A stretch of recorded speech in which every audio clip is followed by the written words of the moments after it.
जिनको भी रेमडेसिविर चाहिए टेंशन मत लो, अपने होम मिनिस्टर साहब बोल रहे हैं कि मिलेगा सबको। आप अभी भी समझ कर रखिए कि रेमडेसिविर का प्रोडक्शन अभी भी पर्याप्त मात्रा में हमारे यहाँ हो रहा है। क्या रेमडेसिविर? रेमडेसिविर हर नागरिक मुझे हो जाएगा तो क्या कर अपने फ्रिज में रखना चालू करेगा, तो कितना भी प्रोडक्शन हो कम पड़ जाएगा। रेमडेसिविर खैर अब तो बस कोरोनिल से ही अपनी आखिरी उम्मीद है। आई एम सॉरी बाबू। सो जाने दो, अपन मुद्दे पे ही आते हैं। आज के इस वीडियो में अपन HRCT के बारे में डिटेल में जानकारी लेंगे। HRCT यानी कि चेस्ट का सीटी स्कैन, उसका एग्जैक्टली कोविड में क्या रोल होता है। वीडियो को एंड तक जरूर देखिए। चैनल को सब्सक्राइब नहीं किया प्लीज सब्सक्राइब कर दीजिए।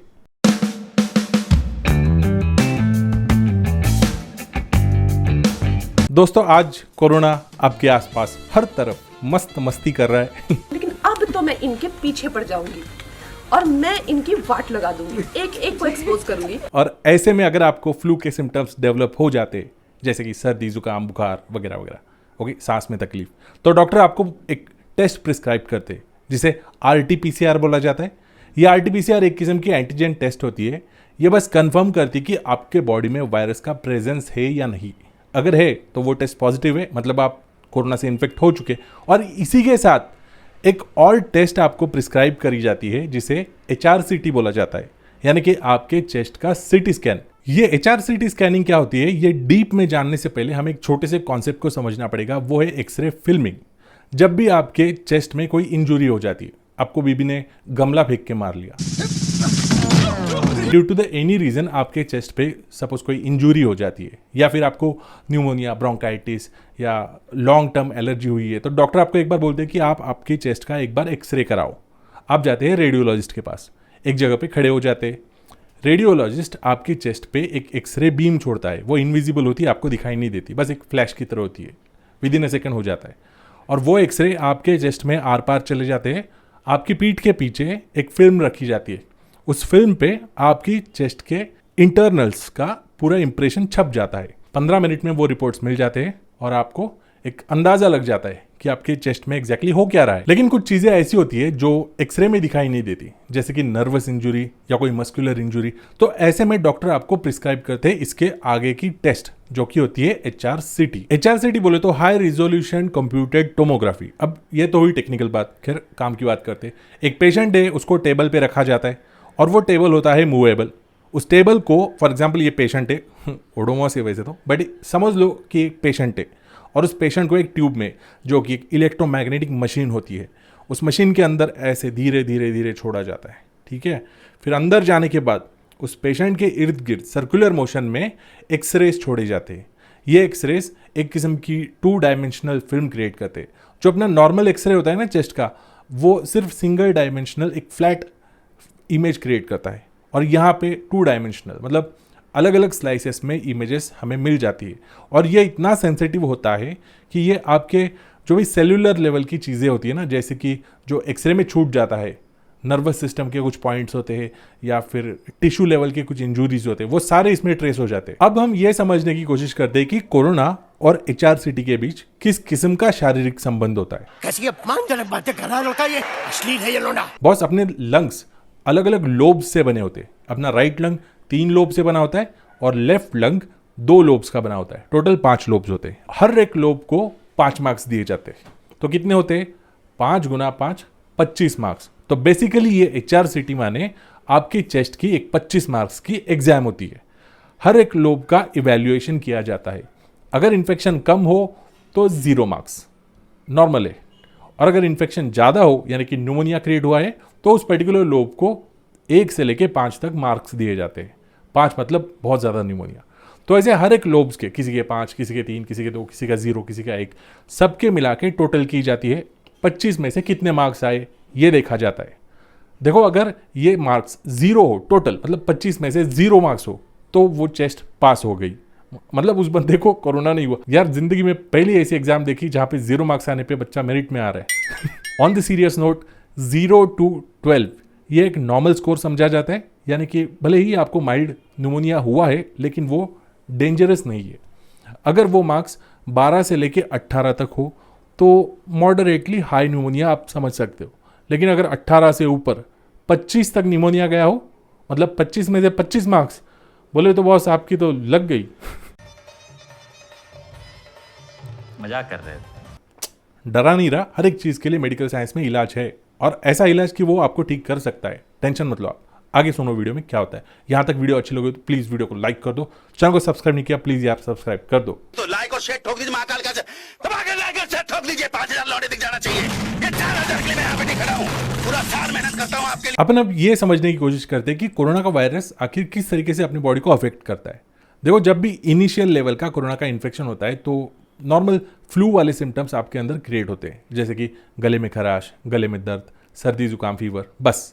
लेकिन जब ये इन्फेक्शन सीवियर होता है, अपनी बॉडी में वायरल लोड बहुत ज़्यादा होता है, तो ये इन्फेक्शन, ये वायरस का लोड आपके लंग्स में उतर जाता है। आपके लंग्स के अंदर एक किस्म से फ्लूइडिटी क्रिएट करता है, जो कि आपके लंग्स को हेवी बना देते, फ्लूइड से भरा हुआ बना देते, जिसे न्यूमोनाइटिस बोला जाता है, यानी कि सिंपल भाषा में न्यूमोनिया बोला जाता है। तो ये सारी चीज़ें आपकी जो लंग्स की फंक्शनैलिटी है उसको अफेक्ट कर जाते हैं। आपके लंग्स का काम क्या होता है, जब भी आप एयर इनहेल करते हो, सांस लेते हो, तब ऑक्सीजन अंदर लेते हो, तो ये ऑक्सीजन आपके लंग्स के थ्रू ब्लड में डिजॉल्व होता है, और एट द सेम टाइम आपके ब्लड से कार्बन डाइऑक्साइड विड्रॉ किया जाता है, और ये लंग्स उस कार्बन डाइऑक्साइड को एक्सपेल करने में हेल्प करते हैं। इनहेलेशन, एक्सहेलेशन, ये अपने लंग्स का काम होता है। लेकिन जब इतना ज़्यादा न्यूमोनाइटिस हुआ रहता है आपकी लंग्स में, तब ये गैस एक्सचेंज की प्रोसेस कहीं ना कहीं ऑब्स्ट्रक्ट होती है सीरियसली। तो ऐसे में आपको सप्लीमेंट्री ऑक्सीजन देना पड़ता है, और अगर न्यूमोनिया बहुत ज़्यादा हुआ ना तो ये प्रोसेस बंद सी हो जाती है, तो ऐसे में आपको वेंटिलेटर भी लगाना पड़ सकता है। चलो फिर से आते हैं अपन HRCT पे। ये HRCT आखिर कोरोना में करने की इतनी ज़रूरत क्यों पड़ती है, क्यों करते हैं लोग? देखो, जब भी कोरोना का इनिशियल इन्फेक्शन होता है तो डॉक्टर आपको RT-PCR करने बोलते हैं, जिसका रिजल्ट आने में 3 दिन का टाइम लगता है अगर सरकारी तरीके से करे तो, या अगर प्राइवेट में करे तो एटलीस्ट 1 दिन, 24 घंटे तो लगते ही लगते।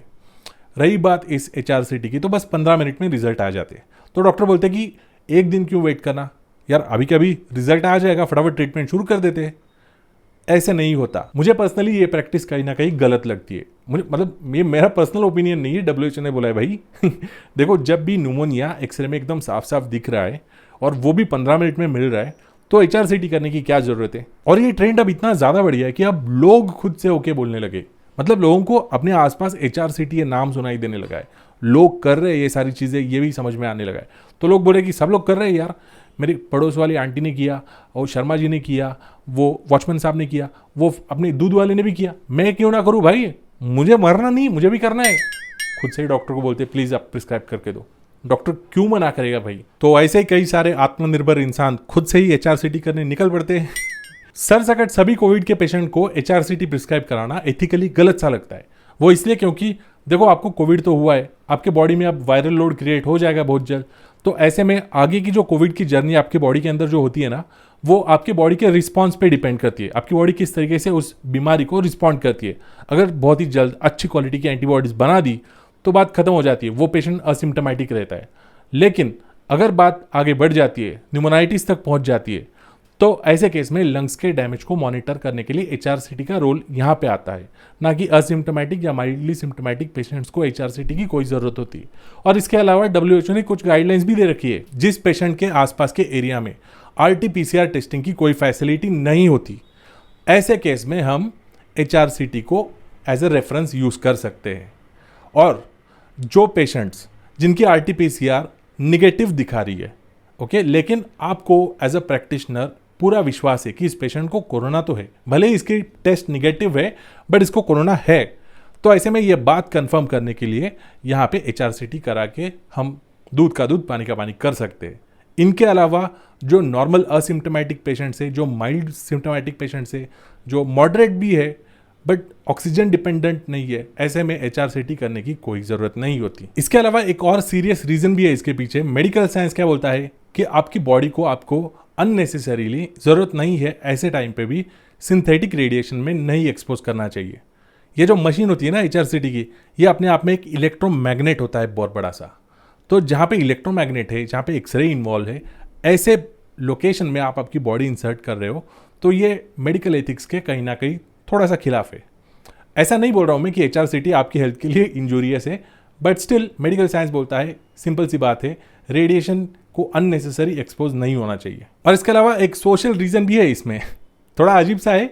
कुछ सालों पहले नोटबंदी वाला सीन तो आप सबको याद ही है। जिस दिन नोटबंदी हुई थी उसके दूसरे दिन से ही एटीएम्स के बाहर लंबी कतारें लगने लगी तो ऐसे में एचआरसीटी को लेके भी कुछ ऐसा ही सीन होने लगा था। अभी कुछ दिनों पहले एचआरसीटी सेंटर्स के बाहर ऐसे लंबी की लंबी लाइन लगना शुरू हो गई थी कोरोना पेशेंट्स की सोशल डिस्टेंसिंग की लिटरली धज्जियां उड़ रही थी। मतलब कोई कतार में अगर कोरोना निगेटिव पेशेंट भी रहेगा ना, उसको घर जाने तक कंफर्म कोरोना होना ही होना है और इसके अलावा जब भी एक पेशेंट का सेशन खत्म होता है ना, तो उस पर्टिकुलर इलेक्ट्रोमैग्नेटिक ट्यूब को और उस पूरे लैब को अंदर से सैनिटाइज करना पड़ता है। जब रश इतनी ज़्यादा मात्रा में आना शुरू हो जाती है ना, तब वहाँ के हेल्थ केयर वर्कर्स की काम के क्वालिटी पे भी कहीं ना कहीं अफेक्ट होता है।